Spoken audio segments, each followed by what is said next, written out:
Di dunia ini, orang kaya bisa membeli profesi terkuat, murid bela diri, prajurit, algojo, dan orang miskin hanya bisa membeli pekerjaan terlemah. Pemabuk, pengemis, pelayan. Tokoh utama kita adalah salah satu orang miskin itu. Adik perempuannya bekerja di rumah orang kaya, untuk mengumpulkan bahan pergantian pekerjaan termurah untuknya. Dia sering dilecehkan tetapi bertahan dan tidak mengundurkan diri. Sedangkan kakak laki-lakinya menderita gagal ginjal dan masih bekerja keras. Dia akan mati jika biaya operasi tidak terkumpul dalam 2 bulan. Di planet hantu, tokoh utama kita melihat arlojinya dan bergumam. Katanya setelah menggunakan bahan pergantian pekerjaan, kita hanya perlu bertahan hidup selama 5 menit di planet hantu, untuk secara otomatis menyelesaikan pergantian pekerjaan. Tapi itu dalam keadaan normal. Sekarang kita bertemu dengan monster berwajah manusia. Kurasa kita bahkan tidak akan bertahan 1 menit. Penjelajah lain terbunuh. Sekarang hanya tersisa tokoh utama kita. Tapi di depannya ada tebing. Di belakangnya ada monster. Dia tidak punya jalan keluar. Monster berwajah manusia itu segera menemukan posisinya. Ia mengangkat tombaknya dan akan menghabisinya. Tokoh utama kita menggertakkan giginya. Apakah aku datang ke planet hantu dengan mengorbankan segalanya? Hanya untuk mati, kakak dan adikku masih menungguku pulang. Tapi sekarang aku tidak hanya gagal berganti pekerjaan, tapi juga menyia-nyiakan semua tabungan keluargaku. Saat itu, monster berwajah manusia telah melemparkan tombaknya. Daripada menunggu kematian, lebih baik bertaruh demi keluargaku. Bertaruh untuk satu-satunya kesempatan untuk hidup. Dia berlari menuju tebing. Tiba-tiba dia merasakan sesuatu terbang di belakangnya. Dia mengelak dari serangan fatal dengan gerakan menyamping. Tapi dia juga jatuh dari tebing. Tepat saat dia dan monster itu bertatapan. Asteris tet asteris. Karena tindakan Anda sangat cocok dengan seorang penjudi. Selamat. Anda telah memicu probabilitas 1% untuk mendapatkan pekerjaan tersembunyi. Pekerjaan tersembunyi. Anda telah berhasil berganti pekerjaan. Pekerjaan tersembunyi. Selamat menjadi penjudi. Pekerjaan tersembunyi yang terhormat. Penjudi, dasar tebing. Tokoh utama kita perlahan membuka matanya. Apa yang terjadi? Aku tidak mati. Semua luka yang kuderita sebelumnya juga sembuh. Tiba-tiba, cahaya biru muncul di udara. Kemudian seorang wanita keluar dari cahaya. Karena Anda berhasil berganti pekerjaan tepat waktu. Atribut dasar Anda telah disegarkan. Setara dengan hidup kembali dengan HP penuh. Tokoh utama kita terkejut. Apakah kau Ai yang ada bersama planet hantu? Kemudian Ai tersebut menjelaskan bakat pekerjaan tokoh utama kita. Penggandaan, hadiah atau hukuman sistem yang Anda terima, akan dipicu dengan efek ganda. Dan ada 1% kemungkinan memicu efek penggandaan super. Saat penggandaan super dipicu, hadiah atau hukuman akan dilipat gandakan 10 kali lipat. Karena Anda mendapatkan bakat penggandaan saat mendapatkan penggandaan. Penggandaan memicu bakat penggandaan. Oleh karena itu, bakat pekerjaan Anda juga berlipat ganda menjadi 2. Bakat kedua yang Anda peroleh adalah serangan kritis super. Kerusakan kritis Anda dimodifikasi menjadi 200 kali lipat. Tingkat kritis awal ditetapkan sebesar 0,1%. Lihat lagi panel atribut karakter utama. Setelah berganti profesi, total atribut orang biasa sekitar 20 poin. Kekuatan mental, 12. Tapi atributnya mencapai 36 poin. Bakat, ini karena poin atribut hadiah juga berlipat ganda. Super sekali. Memikirkan hal ini, karakter utama menjadi bersemangat. Orang normal naik 1 level menambahkan 10 poin atribut. Sedangkan dia berlipat ganda, menambahkan 20. Bukankah itu berarti, dia naik 1 level setara dengan 2 level orang lain? Dan juga bakat serangan kritis super. Selama dia meningkatkan tingkat kritisnya, bukankah kerusakan yang dipicu oleh serangan kritis akan sangat mengerikan? Karakter utama mengepalkan kedua tinjunya. Bagus sekali, dengan begini aku bisa cepat mendapatkan biaya pengobatan untuk kakakku. Saat itu sebuah jendela muncul. Sistem memintanya dalam 7 hari. Untuk mencapai kota suci dan menyelesaikan tugas pemula. Berhasil berganti profesi hanyalah langkah pertama. Untuk menjadi seorang profesional sejati, ia harus menyelesaikan tugas pemula. Dan kemunculan para profesional, bermula dari kedatangan planet hantu. Sebuah planet yang ribuan kali lebih besar dari bumi tiba-tiba muncul. Manusia tidak bermutasi, tetapi hewan dan tumbuhan terpengaruh. Dan mereka berubah menjadi monster mengerikan yang disebut Dewa Binatang. Mereka menghancurkan umat manusia dengan sewenang-wenang. Dan senjata manusia tidak dapat melawan mereka. Dalam keputusasaan, manusia menemukan bahwa di bumi, muncul banyak gerbang cahaya ajaib. Dan ketika manusia memasukinya, mereka akan dikirim dalam bentuk data ke planet hantu yang ribuan kali lebih besar dari bumi. Setelah tiba di planet hantu, manusia menemukan bahwa planet hantu tampaknya merupakan dunia digital yang sangat nyata. Di sini, manusia dapat berganti profesi menjadi berbagai macam pekerjaan. Setelah berhasil berganti profesi, mereka akan mendapatkan bakat dan nilai atribut yang kuat. Bahkan setelah mencapai level tertentu, mereka dapat membawa kekuatan super realistis ini kembali ke bumi untuk digunakan. Saat itu, manusia akan menjadi sama kuatnya dengan Dewa Binatang. Karakter utama mengambil jarahan yang dijatuhkan monster itu, lalu berangkat menuju kota suci. Dia harus berhati-hati melewati hutan lebat yang penuh monster. Tiba-tiba, terdengar jeritan dari hutan di depan. Karakter utama bergegas ke sana, bersembunyi di balik pohon untuk mengamati. Terlihat seorang pria sedang diserang oleh beberapa ular berbisa. Dia mengayunkan tinjunya sambil berteriak, dan suaranya agak familiar, hanya saja gaya serangnya agak feminin. Orang ini adalah sahabat karakter utama, Yuan Zhu. Karakter utama bergegas keluar, melemparkan tombaknya, langsung membunuh seekor ular berbisa. Lalu dia berlari ke arah tombaknya, berniat mengambil kembali jarahannya. Dua ular menggigitnya. Yuan Zhu berteriak, "Hati-hati, ular-ular ini sangat cepat." Karakter utama berguling dan menghindari serangan kedua ular. Adegan ini membuat Yuan Zhu terkejut. Dia menghindarinya, sepertinya atributku 2 kali lipat, lebih cepat dari ular darat level 1 ini. Jadi, kilatan pisau muncul, dan 2 ular itu dipotongnya. Protagonis mendapatkan 3 poin pengalaman. Tiba-tiba, Yuan Zhu memeluknya. Setelah tenang, protagonis menanyakan pekerjaan Yuan Zhu. Yuan Zhu memamerkan ototnya. "Pekerjaanku adalah murid bela diri." Murid bela diri adalah salah satu dari 5 pekerjaan teratas di negara cahaya suci. Tapi bahan untuk pergantian pekerjaan sangat mahal. Dia bertanya pada Zhu, "Jangan bilang kau meminjam GLD?" Zhu berkata dia akan memberitahunya nanti. Kemudian, protagonis mengambil barang rampasan di tanah. Di planet hantu, banyak barang yang didapatkan bisa ditukar dengan uang. Protagonis ingin menghasilkan uang di planet hantu untuk keluarganya. Barang yang dikumpulkan akan disimpan dalam bentuk kartu, untuk memudahkan pemain bertransaksi. Saat mereka berdua hendak pergi, sepasang kaki ramping muncul dari semak-semak. Gerakan itu mengejutkan mereka berdua. Seorang gadis keluar dari hutan. "Itu, halo, namaku Sun Wan Nuan. Sulit bagiku untuk melewati uji coba ini sendirian. Bisakah aku bergabung dengan kalian?" "Oh, penjelajah lain, di planet hantu. Bukan hanya monster yang berbahaya, tapi juga orang asing." Protagonis menolak permintaannya untuk bergabung. Tapi gadis itu mendekat, dan mengatakan pekerjaannya adalah seorang dokter. Dia tidak hanya bisa menyembuhkan, tapi juga bisa mengekstrak racun dari ular berbisa, dan mengoleskannya ke senjata untuk meningkatkan kerusakan. Dia hanya memohon agar protagonis tidak meninggalkannya. Protagonis pun berpikir, seorang dokter memang akan sangat membantu, dan mereka mungkin akan terluka selama uji coba. Akhirnya, dia setuju untuk bergabung dengan Sun Wan Nuan. Sementara itu, di kota Jiangzhong, negara cahaya suci, bumi, di pangkalan gerbang planet hantu nomor 18, di pusat penelitian data, seorang pria sedang melihat data di layar komputer. Jam tangan ini sangat bagus. Dapat menemukan lokasi penjelajah di planet hantu dengan tepat. Juga dapat mendeteksi berbagai data planet hantu.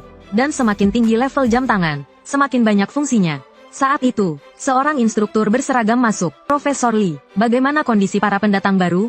Bagaimana dengan adikku?" Berdasarkan lokasi jam tangan, banyak pendatang baru yang telah tereliminasi. "Adikmu, Sun Wan Nuan, sepertinya bergabung dengan 2 orang. Su Lanlan terkejut. Apakah dia penakut dan mencari tim? Sudah kukatakan berulang kali, pendatang baru dilarang membentuk tim. Karena dalam uji coba pendatang baru, semakin banyak orang, semakin tinggi kemungkinan menarik monster." 3 menit kemudian, wajah Su Lanlan dan Profesor Lee tampak serius. Pemantauan menunjukkan, 2 monster berwajah manusia benar-benar muncul di dekat Sun Wan Nuan.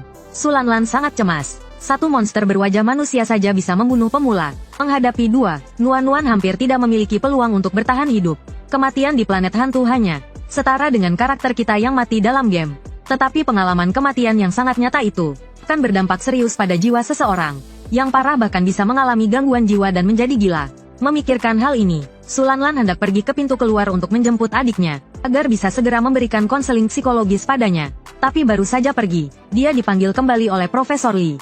"Tunggu, mereka tidak mati, dan kedua monster berwajah manusia itu telah dibunuh oleh mereka." Berita ini langsung mengejutkan semua orang di laboratorium penelitian.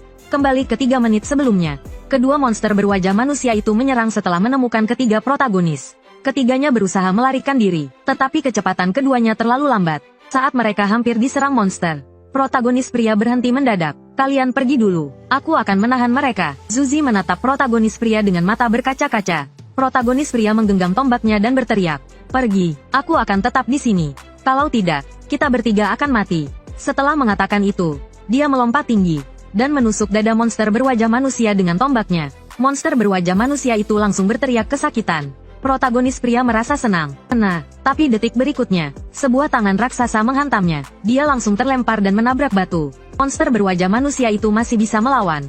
Protagonis pria batuk darah. "Tidak bisa, HP monster berwajah manusia itu sepertinya sangat tinggi. Aku tidak bisa membunuhnya dengan 1 serangan." Dan saat itu monster berwajah manusia itu sudah menerjangnya. "Sial, apakah aku akan terbunuh? Uji coba pemulaku akan berakhir." Sun Wanwan menutup mulutnya dan memohon. Zuzi, Kai dalam bahaya, ayo kita kembali dan menyelamatkannya. Namun, Zuzi berdiri di tempat dan tidak berani bergerak. Sementara itu, di area perumahan Jiangcheng di bumi, Ibu Zuzi sedang menjamu tamu. Terima kasih telah memberi Zuzi bahan-bahan pergantian kelas yang berharga itu. Saya tidak tahu mengapa Anda menyukai Zuzi, meskipun dia terlihat tinggi dan besar. Sebenarnya dia sangat penakut. Jika dia bertemu monster di planet hantu, dia pasti tidak berani bertarung. Pria berbaju hitam itu menerima teh dan berkata, "Ya, Ibu Yuan Zhu, anakmu memang lebih penakut daripada orang lain saat menghadapi bahaya. Tapi aku menemukan anak ini, meskipun sangat ketakutan, saat melihat seseorang membutuhkan bantuan, dia tidak akan pernah mundur." Yuan Zhu meraung keras, menghantam dua monster berwajah manusia dengan satu pukulan. Meskipun seluruh tubuhnya gemetar karena takut, dia tetap berkata, "Kai, apa kau melindungiku dan menganggapku orang luar karena aku penakut? Kita saudara harus bersama." Sang protagonis menatap Zhu dengan tak percaya. "Jika harus mati, kita mati bersama." Saat itu, Zhu akhirnya melepaskan kekuatan terpendam di dalam dirinya. Dia menghantam monster berwajah manusia hingga jatuh ke tanah. Meskipun serangannya lemah, ia memiliki kendali yang sangat kuat. Inikah prajurit bela diri? Saat ia berpikir, cahaya penyembuhan muncul di tubuh sang protagonis. Sun Wanwan sedang menyembuhkannya. "Kenapa kau kembali? Kau bukan petarung. Pergi!" Sun Wanwan berteriak sambil menangis. "Tidak, aku tidak akan pergi." Seorang dokter saat bertemu pasien yang terluka. Meskipun takut, tidak boleh pergi. Ayahku dulu gugur saat melawan gelombang monster. Karena tidak ada dukungan medis. Sekarang rekan timku membutuhkan dukungan. Bagaimana aku bisa meninggalkan kalian? Mungkin karena pengaruh emosi, efek penyembuhannya meningkat pesat. Luka sang protagonis seketika sembuh. Dia tersenyum. "Baiklah, aku mengerti. Jika kalian semua tidak takut mati, mari kita bertahan hidup bersama." Saat ini, Zhu masih berjuang melawan monster berwajah manusia. Masalahnya sekarang, meskipun mereka bertiga bergabung, serangan mereka tidak cukup untuk membunuh monster itu. Harus ada cara. Tiba-tiba, sang protagonis teringat sesuatu. Dia ingat Sun Wanwan pernah berkata bahwa dia bisa mengekstrak racun ular untuk meningkatkan serangan. Sang protagonis segera mengeluarkan bangkai ular. Nuan, kau bilang kau bisa mengekstrak racunnya, kan? Ini, bisakah kau mengekstrak racunnya?" Sambil menyembuhkan Zhu, Sun Wanwan mencobanya. Dan ternyata bisa, hanya saja sedikit kerepotan. Pekerjaan Zuzi adalah martial artist. Dia bisa berperan sebagai tank untuk menahan serangan monster berwajah manusia. Sedangkan aku telah mengoleskan racun ke senjataku untuk meningkatkan daya serang. Sehingga bisa menghasilkan damage yang lebih baik. Ditambah lagi dengan Sun Wanwan sebagai healer. Kita telah membentuk kombinasi tank, healer, dan DPS yang sempurna. Dengan kombinasi sempurna ini, kita seharusnya punya peluang untuk bertarung. Memikirkan hal itu, sang protagonis pun maju. "Zuzi, tahan satu monster berwajah manusia untukku." "Tidak masalah, serahkan padaku." Zuzi mendaratkan sebuah uppercut ke dagu monster berwajah manusia. Monster berwajah manusia itu terkena stun. Sang protagonis melompat ke atas kepala monster itu, dan menusuknya dengan tombaknya. Suara ledakan menggema di hutan. Monster berwajah manusia level 2 telah dikalahkan. EXP saat ini, 5%. Sang protagonis tersenyum. Zuzi melongo. Nuan menangis bahagia. Berhasil. Saat ini, satu monster berwajah manusia sudah terkapar di tanah. Kerja sama tim memang efektif. Tinggal satu lagi. Berikutnya, Zuzi maju untuk memancing monster. Nuan menyembuhkan dan meracuni senjata dari belakang. Sang protagonis mencari kesempatan untuk melancarkan serangan mematikan. Sulanlan menatap layar dengan tak percaya. 3 pemula membunuh 2 monster berwajah manusia. Bagaimana mereka melakukannya? Dr. Liu menganalisis. Memang, data jam tangan menunjukkan Nuan saat ini tidak memiliki kemampuan membunuh. Martial artist level 1 di timnya juga memiliki damage yang sangat lemah. Jadi, pembunuhnya kemungkinan besar adalah orang di tim yang bernama Jiang Kai. Tapi anehnya, pekerjaan tidak ditemukan. Bagaimana mungkin? Layar kembali ke permainan. 2 monster berwajah manusia telah berubah menjadi kartu dan diambil oleh sang protagonis. Ketiganya terduduk lemas di tanah. Namun, ekspresi mereka dipenuhi rasa bangga dan bahagia. Nuan berkata dengan semangat. "Sekarang kita punya kekuatan untuk melawan monster berwajah manusia. Kita pasti bisa mencapai akhir uji coba dengan aman, kan?" Sang protagonis berkata agar mereka tidak terburu-buru. Masih banyak waktu untuk pergi ke kota Sengyao. Keduanya memandang sang protagonis dengan bingung. "Kalau tidak ke kota Sengyao, kita mau kemana?" Sang protagonis menyarankan. "Militer punya papan peringkat poin. Jika kita bisa masuk 3 besar, kita akan mendapat hadiah peralatan." Katanya peralatan hadiahnya sangat bagus. Karena kita sudah punya kekuatan untuk membunuh monster. Kenapa kita tidak membunuh lebih banyak monster untuk mendapatkan poin dan mendapatkan hadiah dari militer? Keduanya membelalakkan mata. "Kai, apakah kau sangat kekurangan uang?" Beberapa jam kemudian, Zuzi ditinggalkan di hutan untuk memancing ular darat. Kai, kau menyuruhku memancing begitu banyak ular. Bukankah aku akan langsung mati? Sang protagonis menenangkannya. Zuzi, berani sedikit. Kau kan seorang martial artist. Keunggulanmu adalah bisa bertarung dan tahan pukul. Lagi pula, ada nuan-nuan yang siap menyembuhkanmu kapan saja. Tenang saja. Setelah berkata demikian, 3 ular darat terbang menuju Zuzi. Sang protagonis memanfaatkan kesempatan untuk menyerang dan membunuh. Kurang dari 2 detik, 3 ular darat berubah menjadi material dan EXP. Karena aturan di planet hantu adalah hanya pembunuh yang bisa mendapatkan EXP monster. Maka tim memutuskan untuk membiarkan sang protagonis memonopoli EXP, agar naik level lebih dulu. Setelah Jiang Kai membunuh semua ular darat di tanah, akhirnya dia naik ke level 2, dan seperti biasa, dia memicu efek penggandaan, dan menerima atribut ganda, kekuatan spiritual. 18. Total semua atributnya mencapai 56 poin. Perlu diketahui, total atribut orang biasa di level 1 hanya belasan poin. Ambil contoh penyembuh kita, Sun Wan Nuan. Total atributnya di level 1 hanya 12 poin. Ambil contoh Zuzi, martial artist yang berada di peringkat 5 besar. Total atributnya di level 1 hanya 26 poin. Sedangkan sang protagonis baru level 2. Semakin tinggi levelnya nanti, semakin besar perbedaan atributnya dengan orang lain. Setelah naik ke level 2, AI Planet Hantu datang sesuai janji. Pemain telah mencapai level 2, dan akan mendapatkan 1 skill. Namun, karena bakat penggandaan penjudi diaktifkan, Anda akan mendapatkan 2 skill.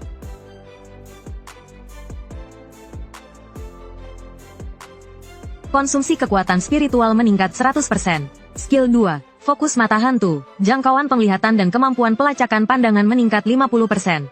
Konsumsi kekuatan spiritual meningkat 100% saat digunakan. Keduanya adalah skill jarak jauh. Sepertinya peran penjudi adalah penyerang jarak jauh. Dia merasa cukup cocok untuk menjadi orang ke-6. Setelah merenung, sang protagonis berkata kepada 2 orang di belakangnya, "Aku jadi lebih kuat. Aku akan membawa kalian untuk memburu monster dengan EXP yang lebih tinggi."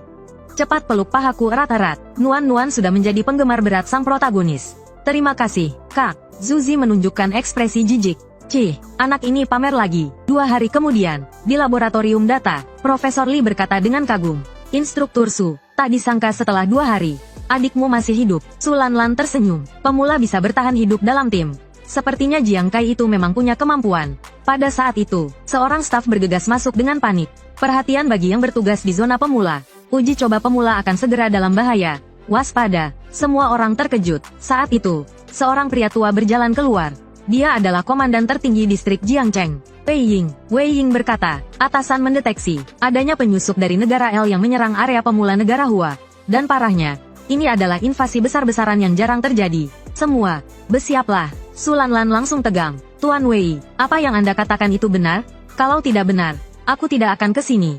Pupil Su Lanlan mengecil. Para penyusup itu adalah penyelundup, profesi khusus negara L yang membantai pemain baru negara lain.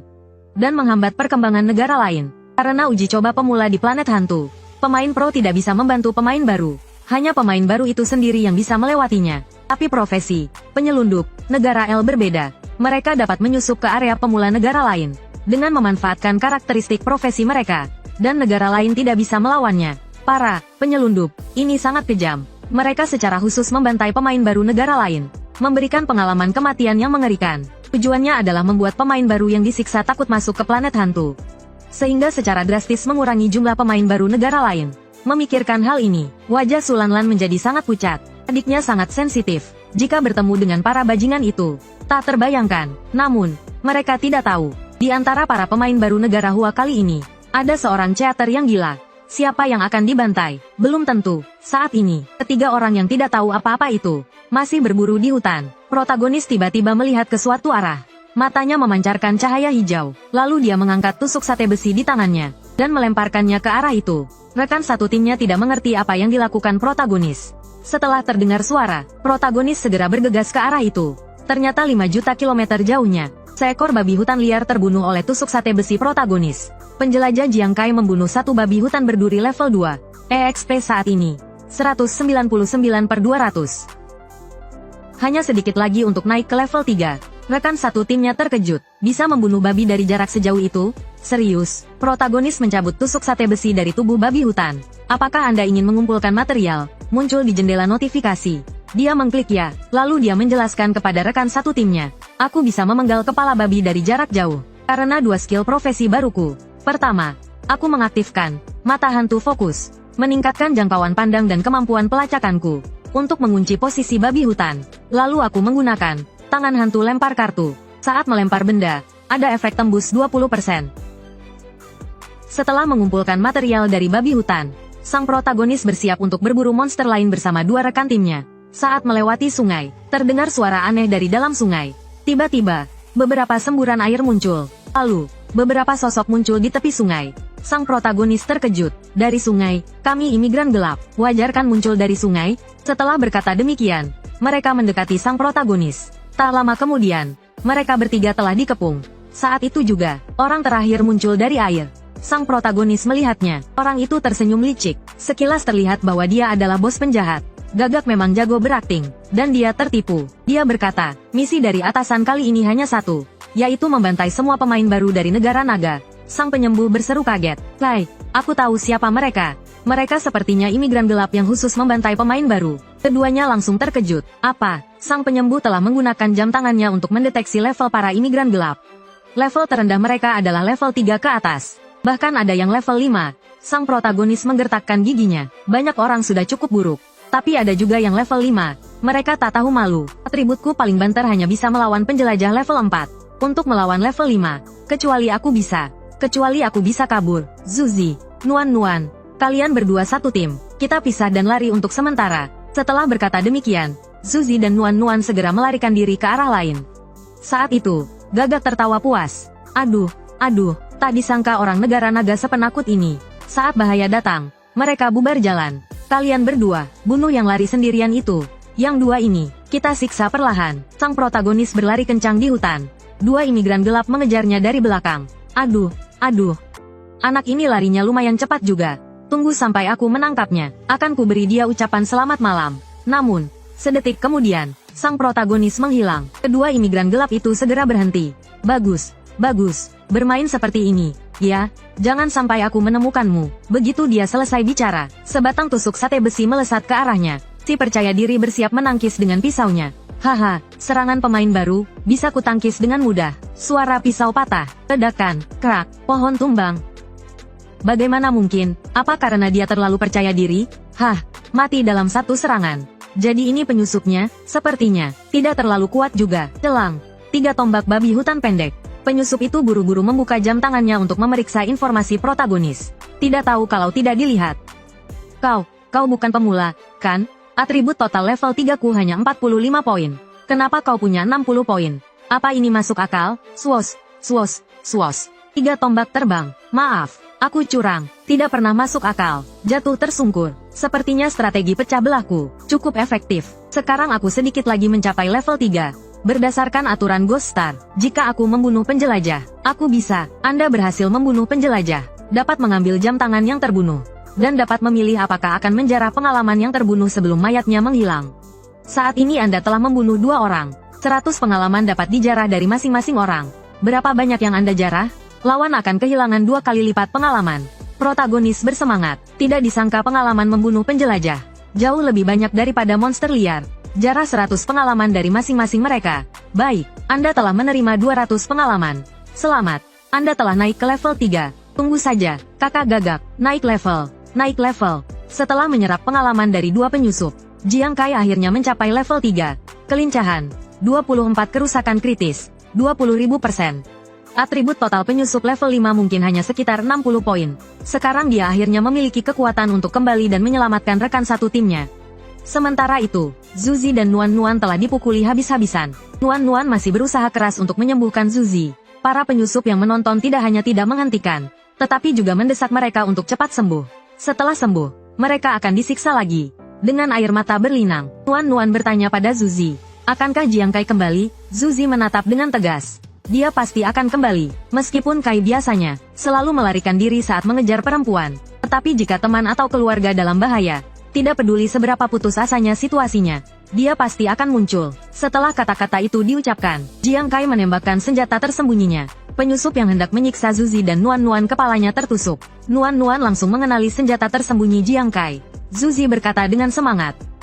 Aku tahu itu, dia akan kembali. Satu persatu rekan satu timnya terbunuh. Gagak melihat sekeliling, tapi dia tidak bisa menemukan siapa yang menyerang. Dia panik. Dia curiga apakah ada kelas baru yang bisa masuk ke zona pemula di negara naga. Kalau tidak, bagaimana mungkin penjelajah level 3 bisa terbunuh dalam satu serangan?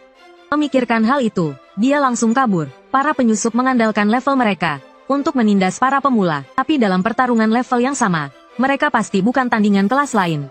Tapi bagaimana mungkin Jiang Kai melepaskannya? Kau telah menyiksa rekan satu timku, dan kau masih ingin kabur? Tinggalkan nyawamu. Tombak dilemparkan, menembus tubuh Gagak dari belakang. Dengan ini, tim penyusup musnah. Jiang Kai kemudian keluar. Nuan, bagaimana keadaan kalian? Nuan segera menghampiri Jiang Kai dan meminta bantuan.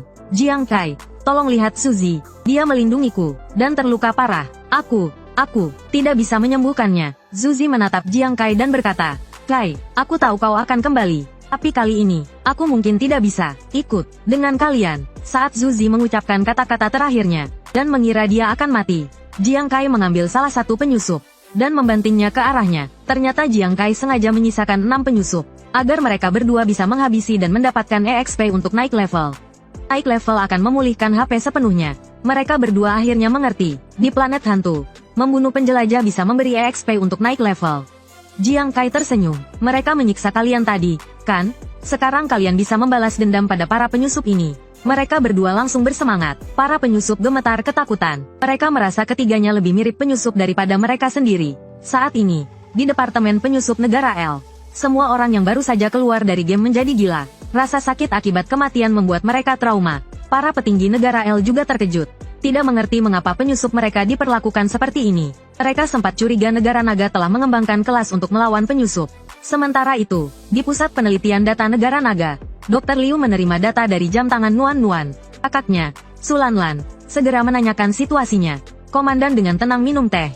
Dia yakin tidak ada pemula yang bisa lolos dari penyusup. Dr. Liu memberi mereka kejutan besar.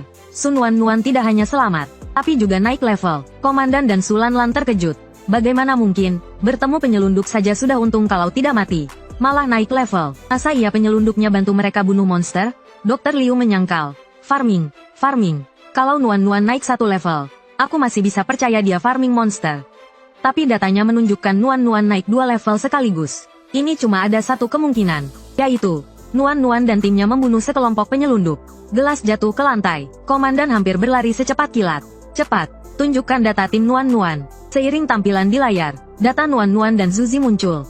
Hanya data Jiang Kai yang tetap tidak diketahui. Setelah memastikan, komandan berkata dengan gembira, benar-benar sudah level 3 semua. Kalau bukan karena membunuh penyelundup, mustahil bisa naik 2 level sekaligus dalam waktu singkat. Tapi Sulanlan menyadari ada yang janggal. Nuan kan profesi non-tempur. Damage petarung di awal juga tidak besar. Jangan-jangan penyelundupnya itu dilukai dulu sama Jiang Kai? Keterlaluan sekali kalau begitu. Komandan merasa, pasti itu ulah Jiang Kai. Tapi kenapa level profesinya tidak muncul? Dr. Liu akhirnya menemukan alasannya. Jiang Kai pakai jam tangan model lama, jam tangan generasi pertama. Karena server jam tangan generasi pertama sudah lama berhenti dipelihara, sulit untuk terhubung ke internet, makanya sulit melacak informasinya. Zaman sekarang, masih ada yang pakai barang antik begitu? Komandan malah merasa tertarik. Dia memberi perintah dengan serius. Cari semua data anak itu, Jiang Kai, di dunia nyata. Aku ingin tahu, dia orang seperti apa? Nuan juga naik ke level 3. Suzy mendapat skill profesi baru. Hentakan bumi, bisa melempar musuh di sekitarnya. Nuan mendapat hati sang penyembuh. Kemampuan penyembuhannya meningkat. Suzy mengira Jiang Kai masih level 2, dan menyombongkan diri di depannya. Sang protagonis langsung menunjukkan panel atribut level 4-nya. Membuat Suzy terkejut. Nuan langsung menatap Jiang Kai dengan kagum. Lalu bertanya apa rencana selanjutnya. Saat membunuh tim penyelundup kedua, Jiang Kai mendengar tim penyelundup pertama juga ada di dekat situ. Jadi dia memutuskan untuk membawa keduanya memburu tim penyelundup pertama.